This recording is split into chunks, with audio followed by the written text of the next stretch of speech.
December 25th, the most celebrated day in the Western world. Over 2 billion people mark it each year with gifts, feasts, and family gatherings. But the actual birth date of Jesus Christ? Unknown. The Bible never mentions it. Early Christians didn't celebrate it. And for the first 300 years of Christianity, nobody thought December 25th had anything to do with Christ's birth at all. That date belonged to someone else, a pagan sun god whose worship was so powerful, so deeply rooted, that the early church had to absorb it rather than destroy it. And that's just the beginning. Because the decorated tree in your living room? That comes from groves where human bodies hung as sacrifices to Norse gods. The jolly man in the red suit. He was accompanied by demons who beat children with sticks. The holiday itself was once a crime, banned by law, punishable by imprisonment. Everything you think you know about Christmas is a carefully constructed story. Tonight, we're going to tell you what really happened. You're tuned to the Velvet Obscura. Tonight, I will tell you 5 stories. Christmas would prefer to stay undiscovered. 5 mysteries lost to history, buried beneath centuries of holly and snow. Stories about banned celebrations and stolen traditions, about gods older than Christ and demons that traveled with saints. So settle in, get comfortable. If you enjoy these stories, I'd really appreciate a quick like or subscribe. It helps more than you know. And I'm always curious where you're listening from tonight, so drop a comment with your location. Now, dim the lights, maybe turn on a fan for that soft background hum, and let's ease into tonight's journey together. Close your eyes and let the soothing narration carry you into the hidden history of the world's most celebrated holiday. October 1843. Charles Dickens, 31 years old, stared at his debts with growing panic. His American tour had failed. His latest novel was selling poorly. He had a wife, 5 children, and a London household that cost more than he could afford. Publishers were demanding new work. Creditors were demanding payment. He was famous, celebrated, the darling of London society, and completely broke. He needed money. Fast. And he needed a hit. According to Dickens, inspiration struck during a walk through foggy London streets. The entire tale of Ebenezer Scrooge came to him in a flash of creative genius. The miser, the ghosts, the redemption, Christmas morning transformation, all of it, complete and perfect, as if delivered by supernatural intervention. He wrote feverishly for 6 weeks, working late into the night, barely sleeping, driven by manic energy. By November's end, he had completed A Christmas Carol in Prose, being a ghost story of Christmas. 70 pages. A perfect novella. No publisher wanted it. Charles Dickens, already one of England's most famous authors, couldn't find a publisher for his Christmas story. They all passed. So Dickens published it himself, paying for everything from his nearly empty pockets.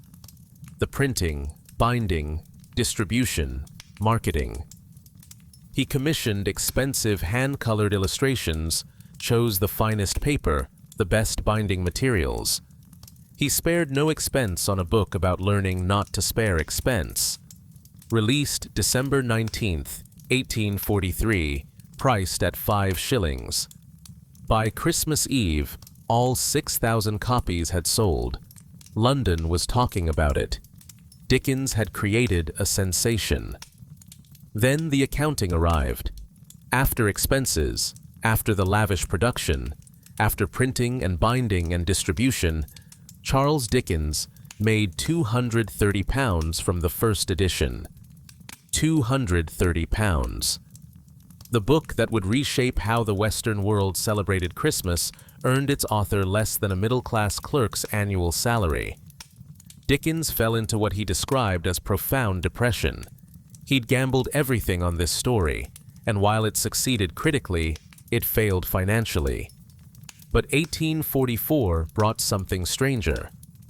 Parley P. Pratt published a story in Parley's Illuminated Library, bearing striking similarities to A Christmas Carol. Suspiciously striking. Dickens sued for plagiarism immediately. He was furious. This American had stolen his work, his precious Christmas story that had already failed to make him money. The case went to court.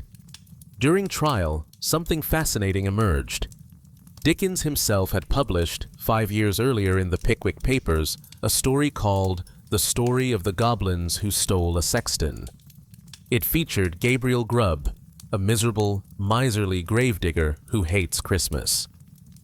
On Christmas Eve, supernatural beings visit him. Goblins show him visions of past, present, and future. They show him happy families, consequences of his misery. What might happen if he doesn't change? He wakes transformed, becomes kind and generous, spends his days spreading Christmas cheer. Sound familiar? During the plagiarism trial, Dickens's opponents pointed this out. If anyone plagiarized A Christmas Carol, they argued, it was Dickens himself, borrowing from his earlier work. Or perhaps both stories drew from common folklore.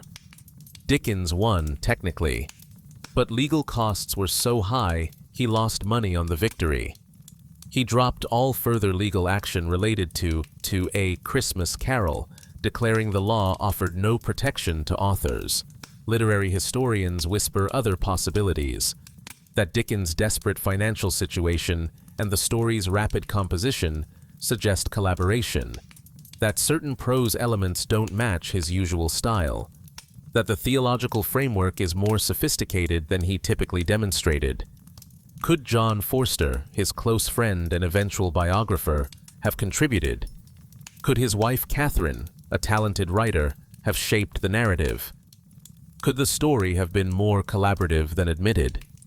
The details kept changing.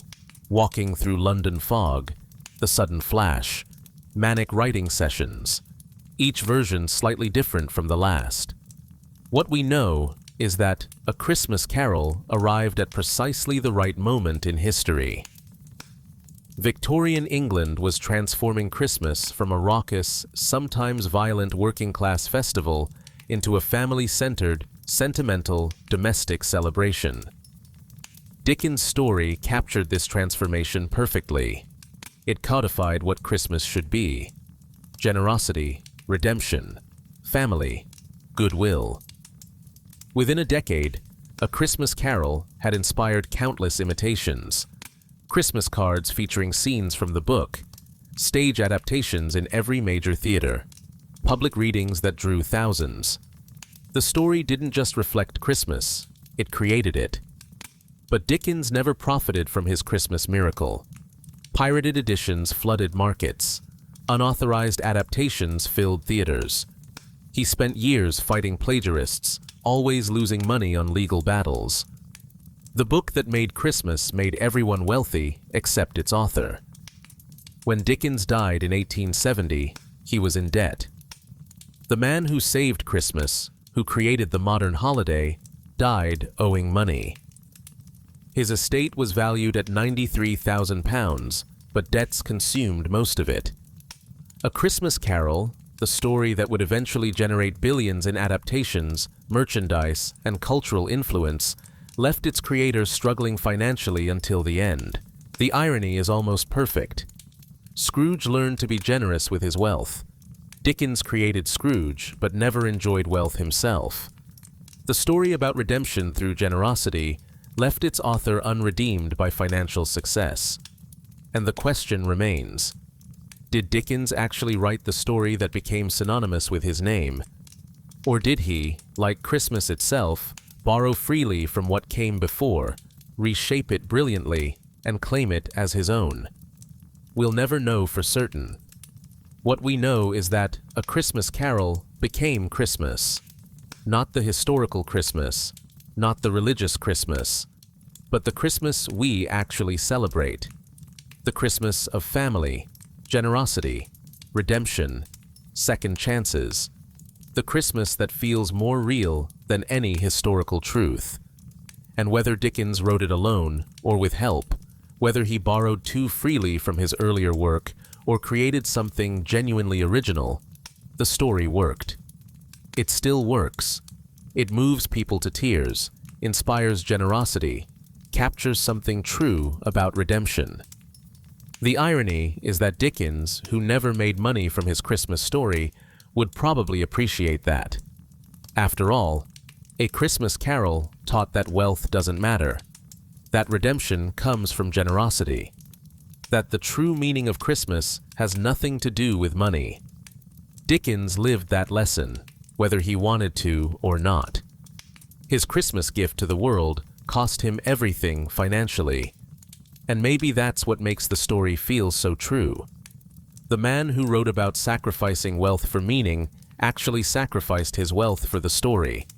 He lived the transformation he wrote. Or maybe that's just another story we tell ourselves, another comfortable narrative built on mysteries we can't solve and questions we can't answer.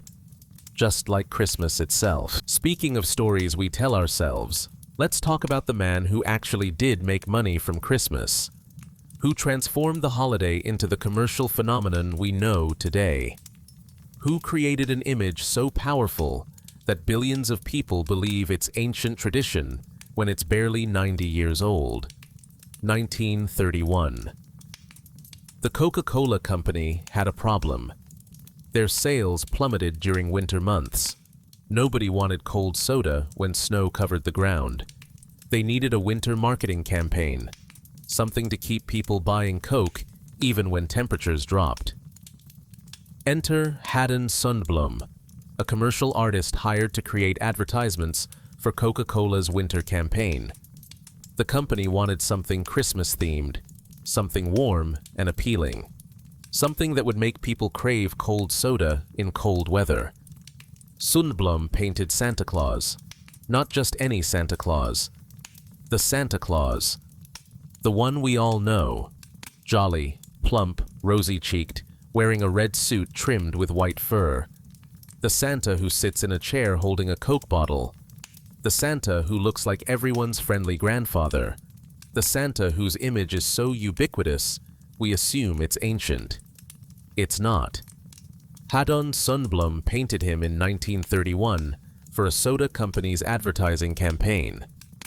Before Sundblom, Santa Claus looked very different. Different artists depicted him in various ways, sometimes thin, sometimes heavy, sometimes tall, sometimes short. His clothing varied wildly: green coats, brown robes, blue suits, red outfits, yes, but also many other colors. No single image dominated. The Coca-Cola Company changed that.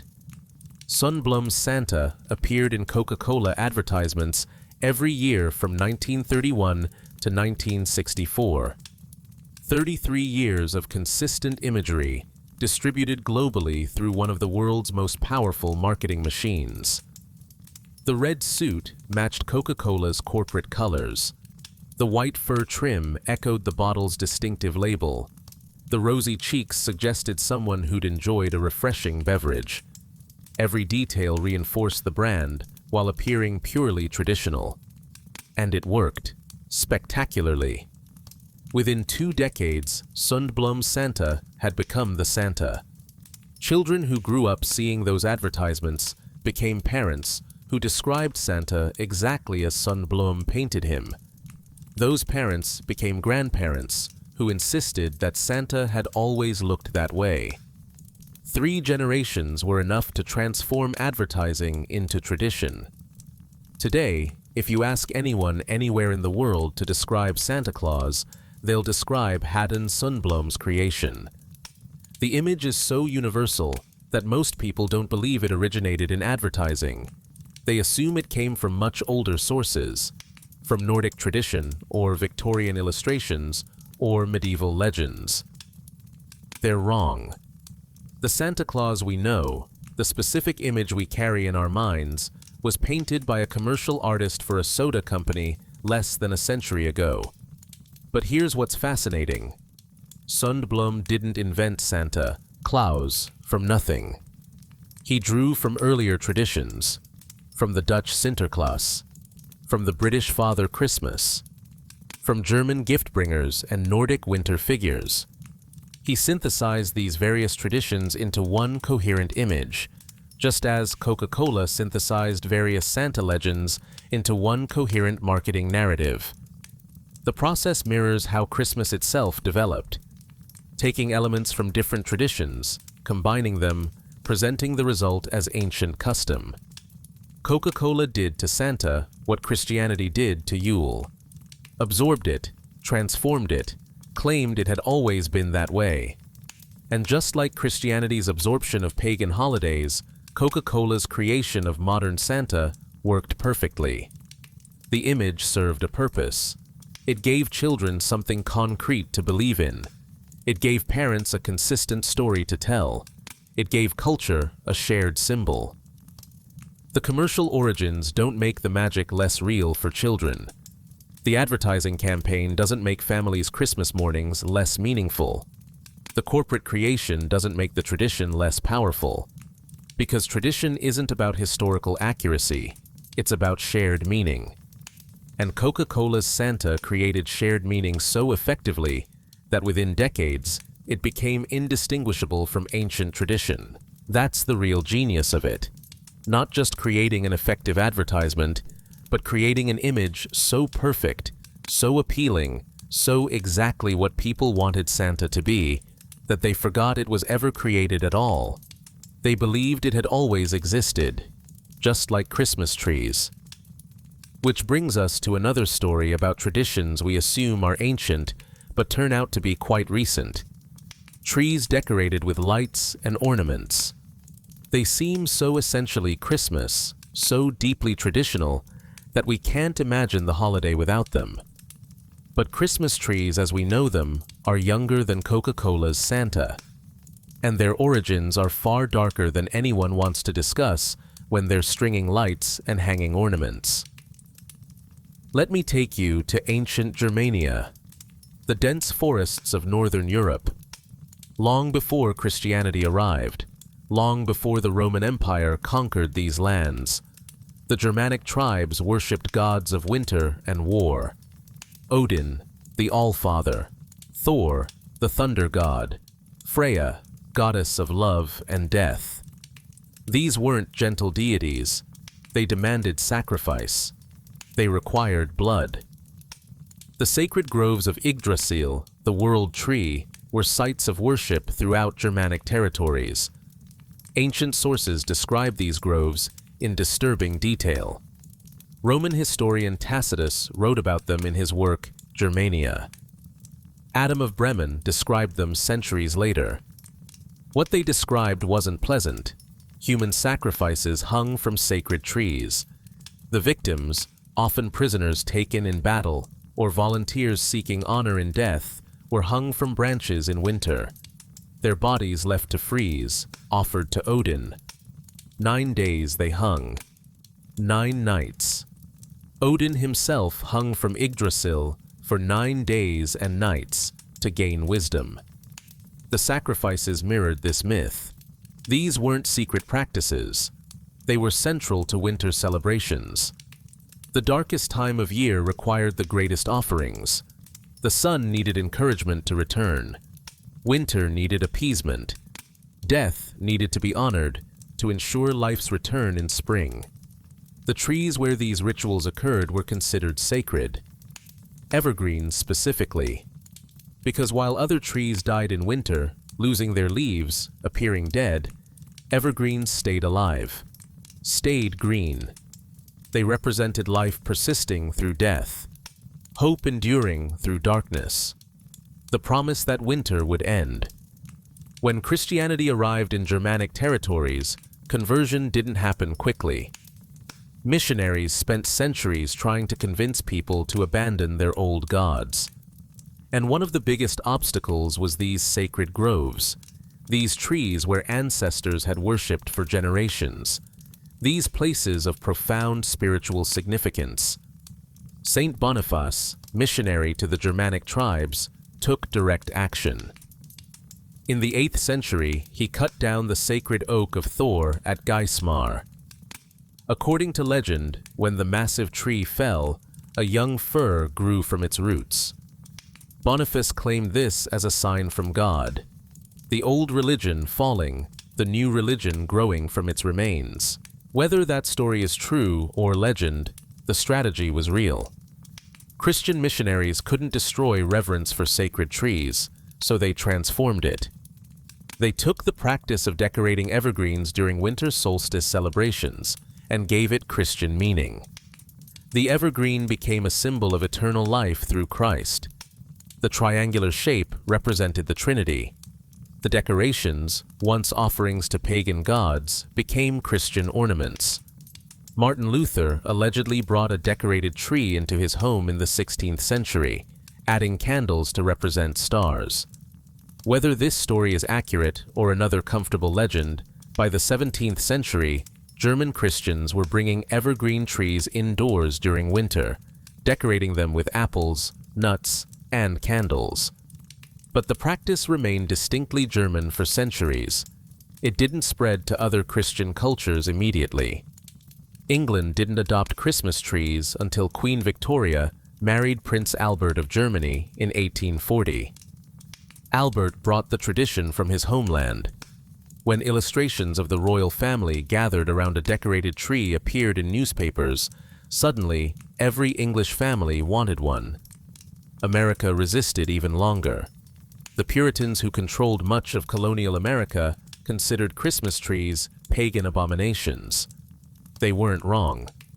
But eventually, German immigrants brought the tradition to Pennsylvania. By the late 19th century, Christmas trees became standard American practice. Now, think about how complete this transformation is. Sacred groves where human bodies hung as sacrifices to Nordic gods became living room decorations. Trees that represented Odin's eternal quest for wisdom became symbols of Christian eternal life. Practices that would horrify Christian missionaries became essential Christmas traditions.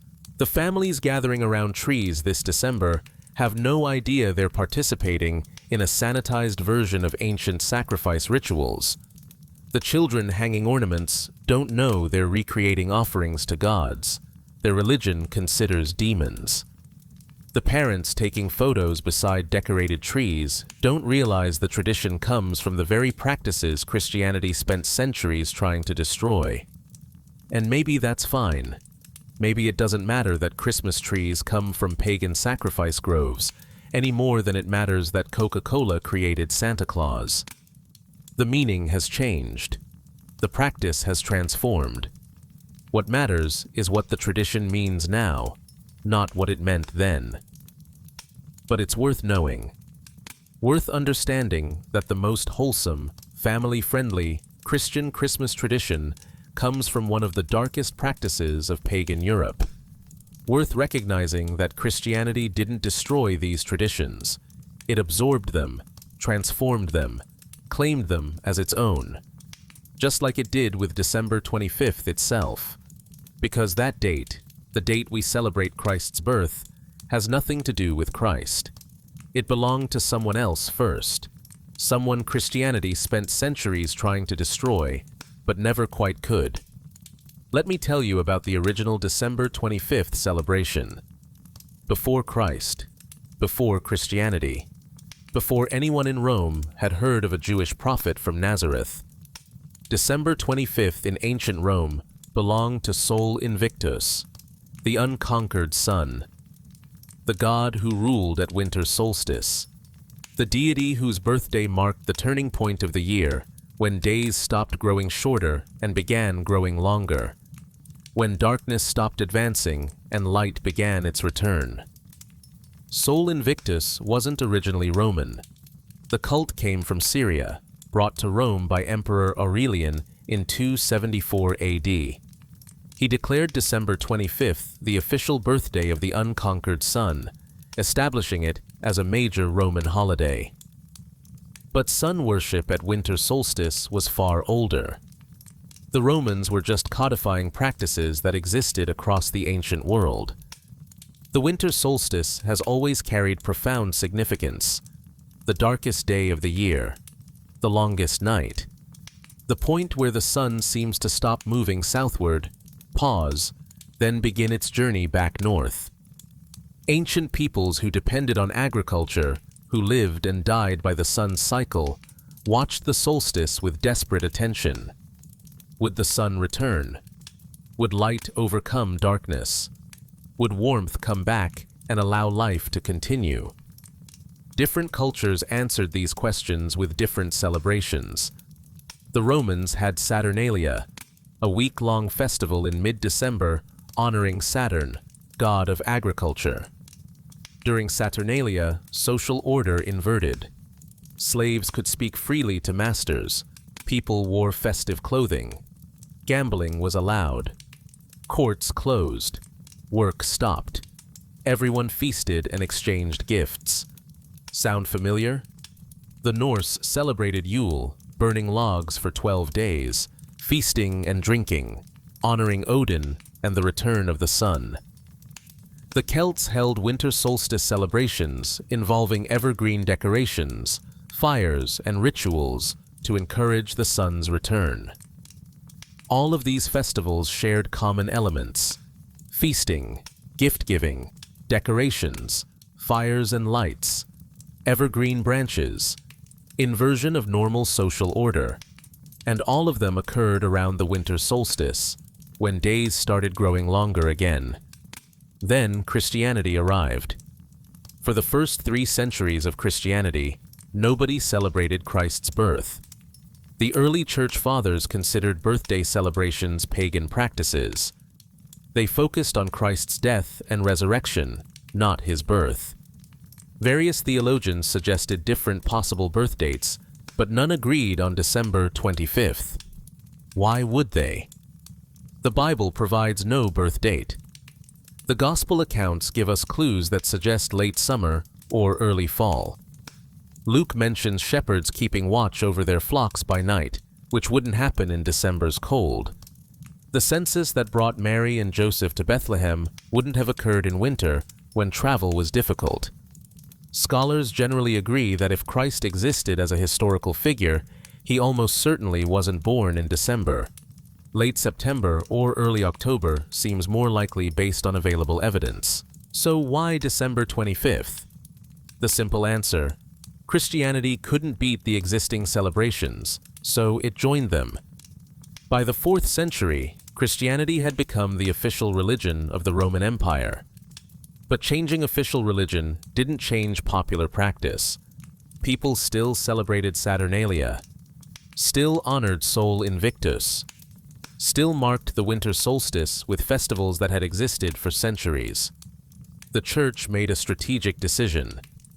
Rather than fight these popular celebrations, rather than try to eliminate traditions deeply embedded in culture, they would transform them.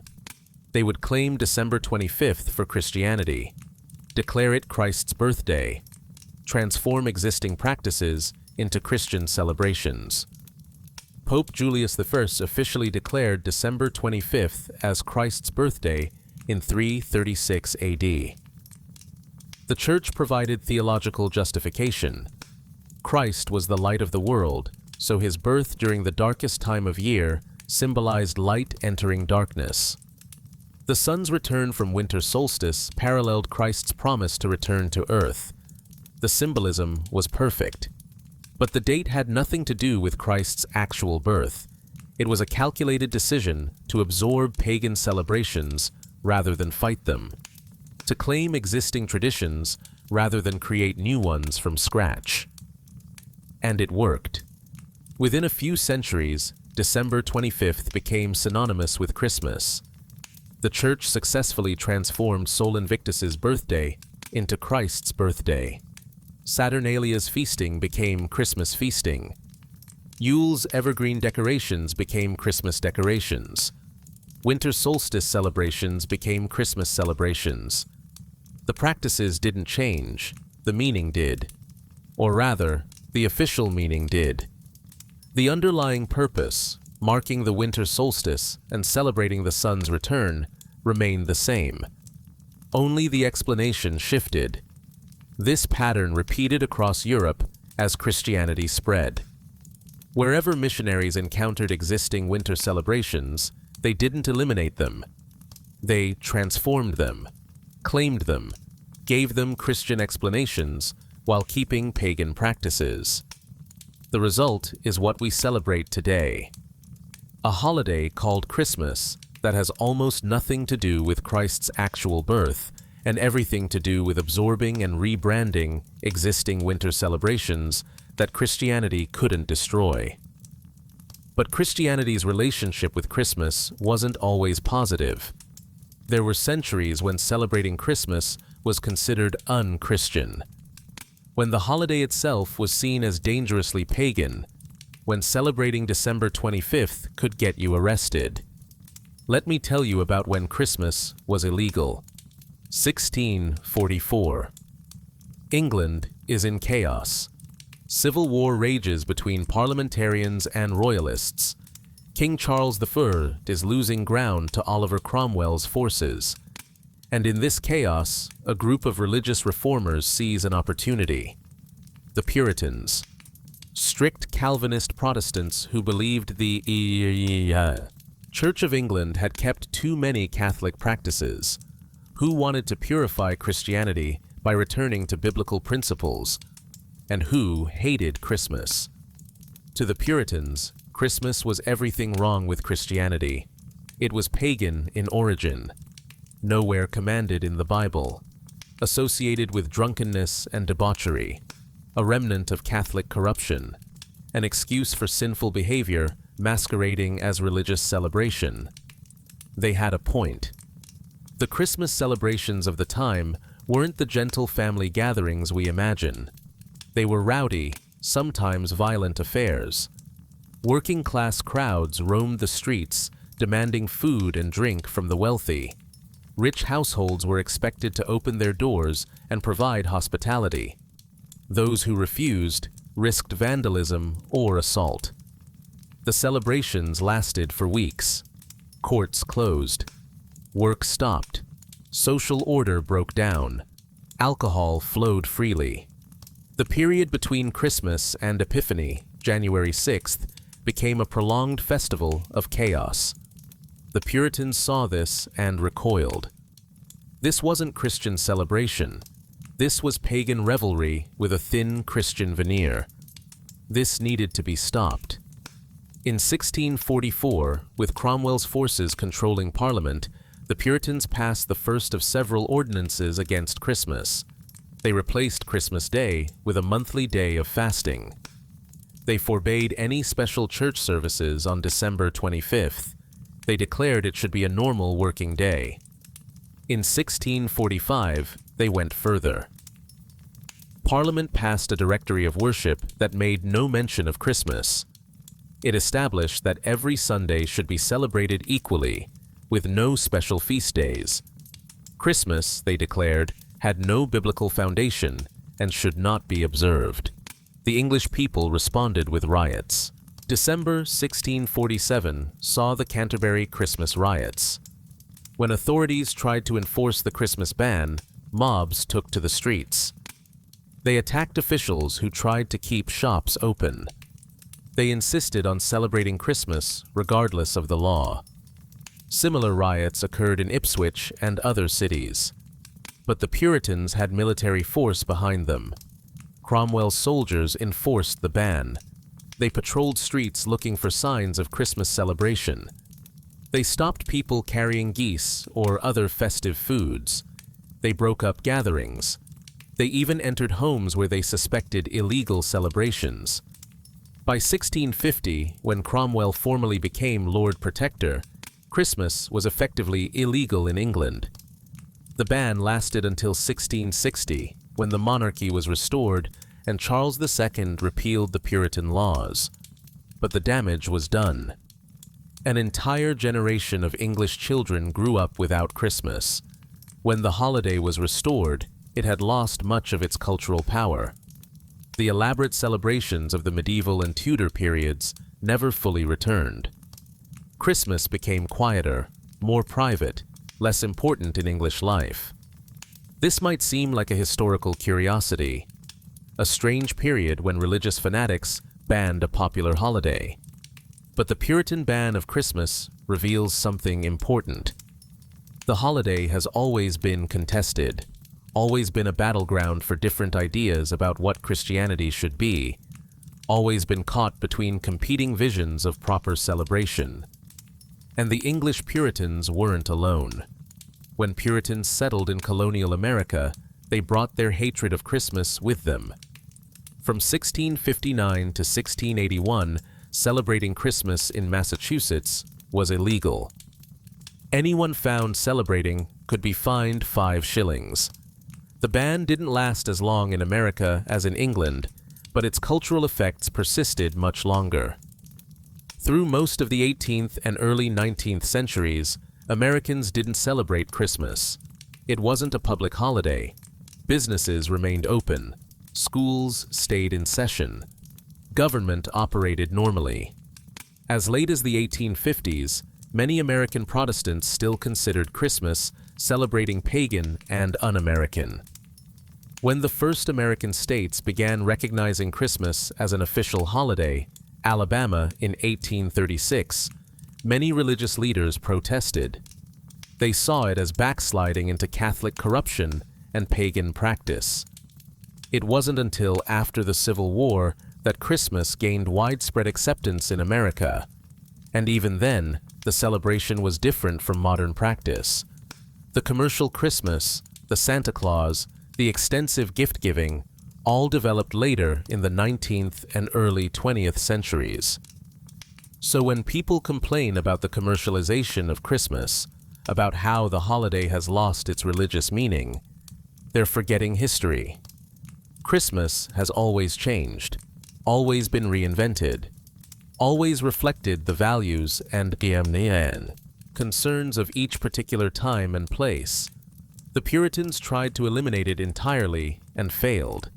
It came back, but different from before. Victorian England transformed it from a rowdy public festival to a sentimental family celebration. American commercialism turned it into a gift-giving extravaganza. Coca-Cola gave us modern Santa Claus. Each era gets the Christmas it creates.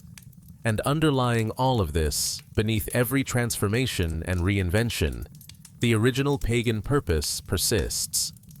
We're still celebrating the winter solstice, still marking the darkest point of the year, still promising each other that light will return, that winter will end, that we'll survive the darkness together. Christians tried to claim the date for Christ. Puritans tried to eliminate the celebration entirely. Victorians tried to make it respectable and family-centered. Corporations tried to commercialize it. But underneath all these efforts, the fundamental human impulse remains the same. We need something in December. Something to help us through the darkest season. Something to bring light into darkness and hope into despair. Every attempt to control Christmas, to define it, to make it purely Christian or purely secular or purely commercial, ultimately fails. Because Christmas isn't really about any of those things. It's about something deeper, something that existed before Christ was born and will exist long after our current traditions fade. It's about surviving winter, together, with light and warmth, and the promise that darkness is not forever. That's why Christmas persists, despite being banned, transformed, commercialized, secularized, and endlessly reinvented. The specifics change. The underlying need doesn't. But perhaps the strangest transformation Christmas has undergone involves the figure we now consider its gentlest, kindest symbol. The man who brings gifts to children, the jolly figure in red who represents pure goodwill. Because Santa Claus didn't always travel alone, and his companions weren't spreading cheer. Let me tell you about Krampus, and the other dark companions of winter gift-bringers, the figures that got edited out of the story when Christmas became a children's holiday. The terrifying creatures that still visit alpine villages every December, no matter how much the sanitized version of Christmas tries to forget them. Saint Nicholas, the 4th century bishop who inspired Santa Claus, was by all accounts a generous man who gave gifts to the poor. But in Central European tradition, Saint Nicholas didn't travel alone. He brought helpers, assistants who dealt with children who misbehaved. And these helpers weren't concerned with mercy or second chances. Krampus is the most famous of these dark companions, a horned, demonic figure covered in dark hair, carrying chains and a birch rod. In alpine regions, Krampus visits homes on December 5th, Krampus night, the evening before St. Nicholas Day. While St. Nicholas rewards good children with gifts, Krampus punishes the bad ones. The punishment wasn't gentle.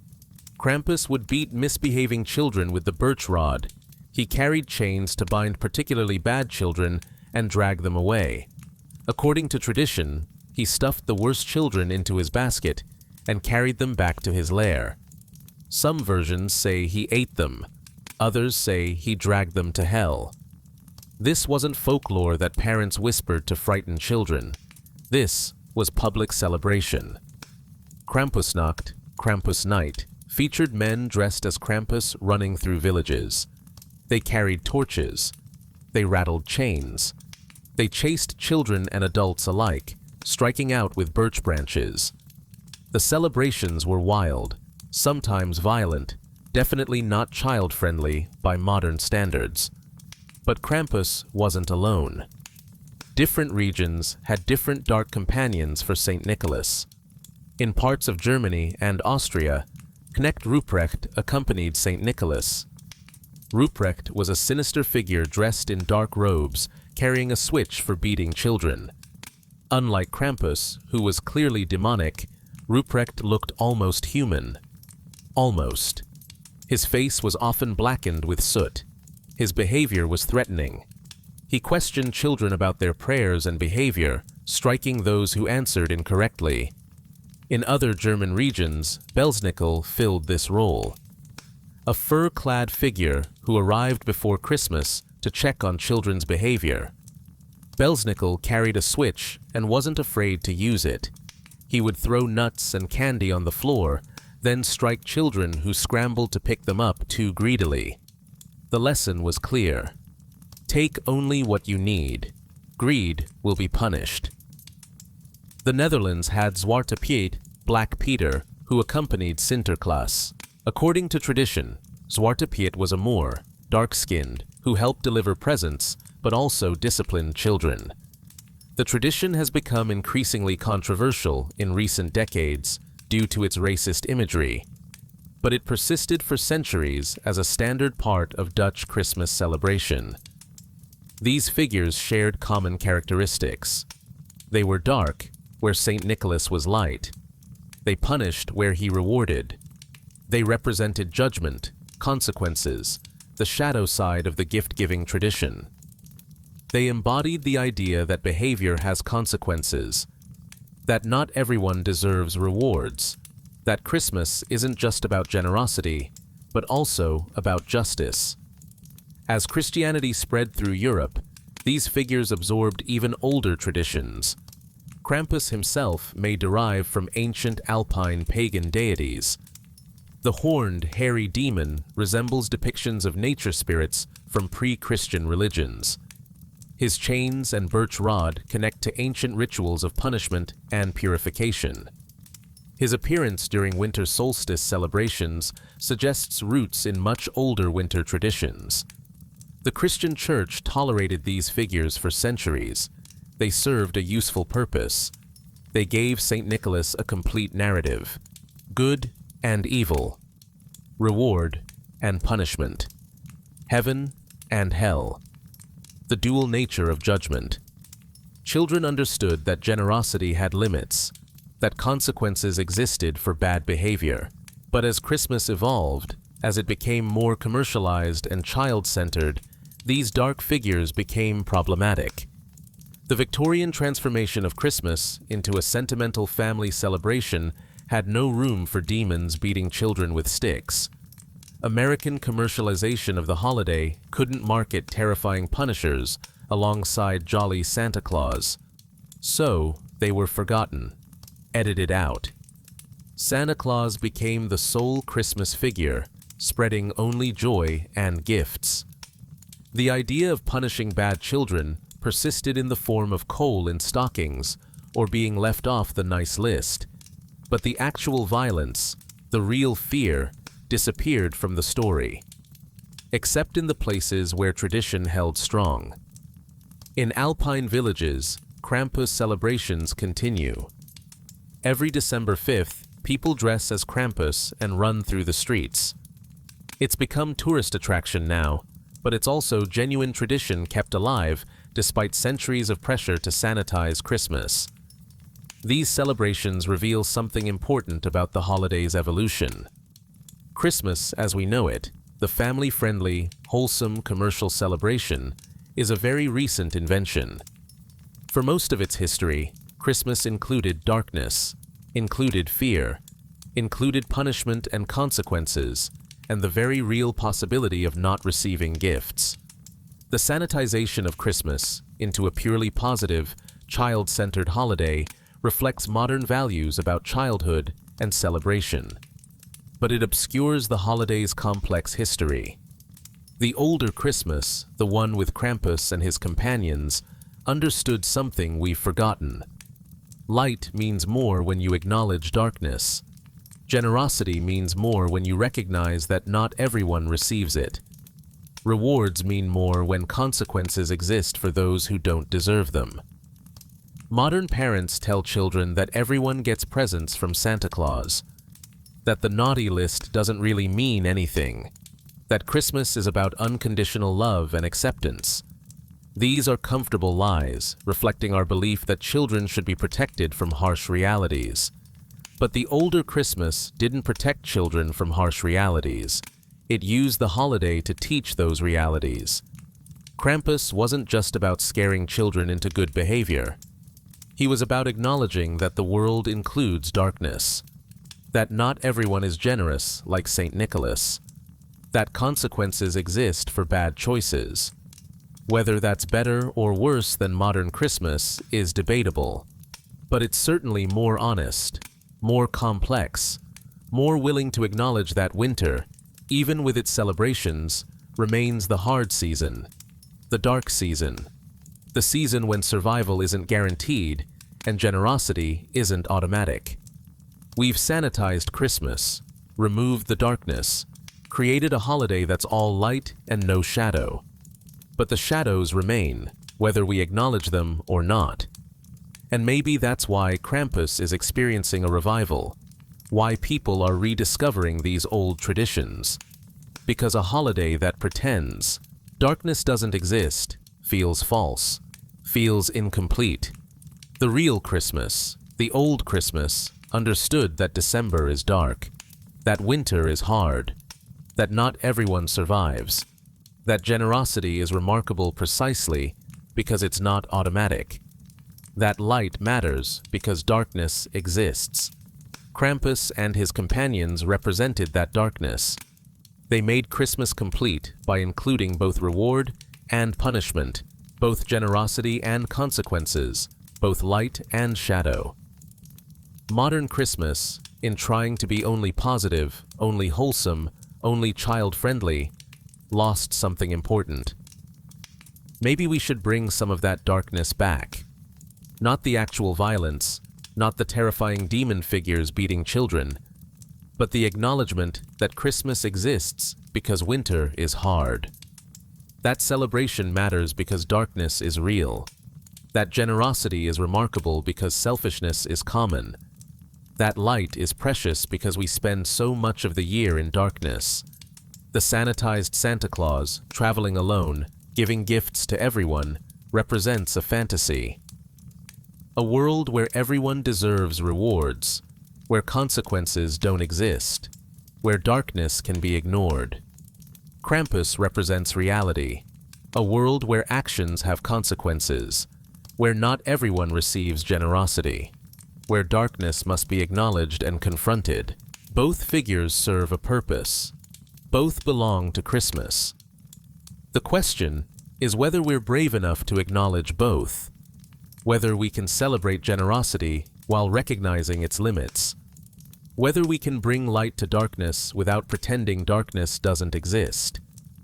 The old Christmas understood this balance.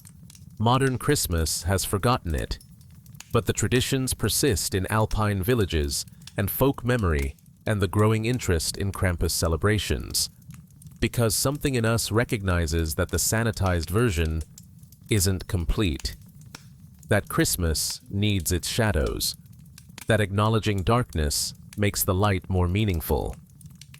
Which brings us to the question underlying all these mysteries, all these hidden histories and forgotten traditions and sanitized stories. What is Christmas really? Strip away the layers of reinvention. Remove the Christian overlay and the commercial additions and the Victorian sentimentality. What's left?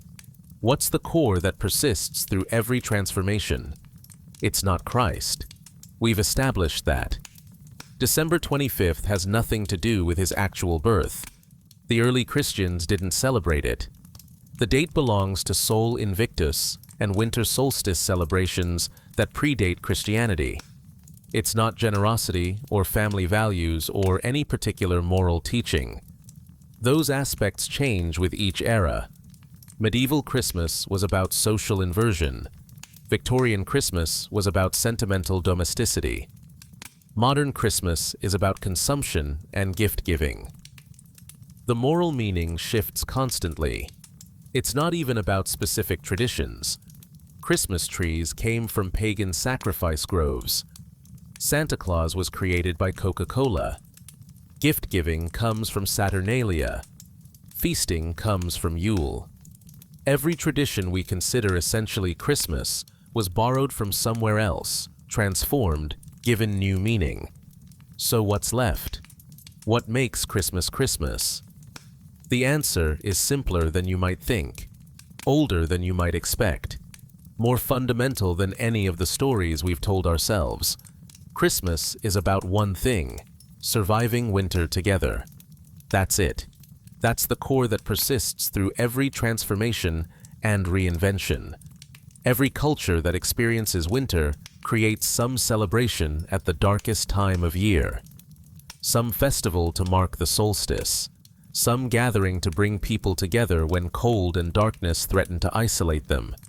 Some ritual to promise that light will return, that winter will end, that survival is possible. The specifics change. The explanations vary. The gods honored differ from place to place and time to time, but the fundamental purpose remains constant. We need something in December, as humans, as social creatures who experience seasons and darkness. We need light in the darkest time. We need community when isolation threatens. We need celebration when everything is hardest. We need hope when despair feels closest. Christmas, in all its forms, all its transformations, all its stolen and adapted and reinvented versions, meets that need. Ancient Romans celebrated Saturnalia because winter was hard. Norse peoples celebrated Yule because darkness was terrifying. Germanic tribes held winter solstice festivals because they feared the sun wouldn't return. Early Christians claimed December 25th because people were already celebrating, and changing the date wouldn't change the need.